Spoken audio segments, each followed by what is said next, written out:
Operation devil হান্টের তৃতীয় দিন, গ্রেপ্তার ২৫০ শতাধিক।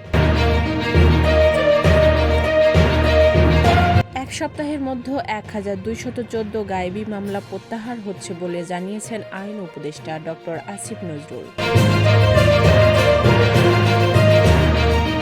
ঢাকার সাবেক মেয়র আতিকুল ইসলাম সহ ৬ জনকে জুলাই গণহত্যার মামলায় গ্রেপ্তার দেখানোর নির্দেশ দিয়েছেন আন্তর্জাতিক অপরাধ ট্রাইব্যুনাল।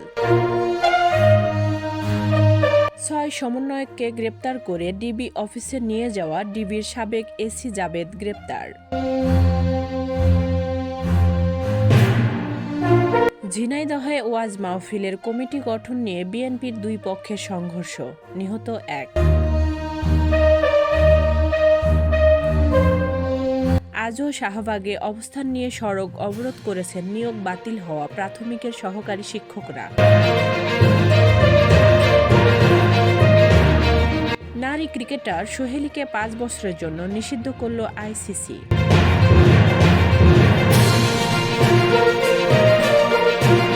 নাফ নদী থেকে ৪ বাংলাদেশি জেলেকে ধরে নিয়ে গেছে আরাকান আর্মি। ৩,০০০ মানুষ মেরেছে শেখ হাসিনা, তার মুখে স্বজন হারানোর বেদনার কথা মানায় না বলে মন্তব্য করেছেন মির্জা আব্বাস।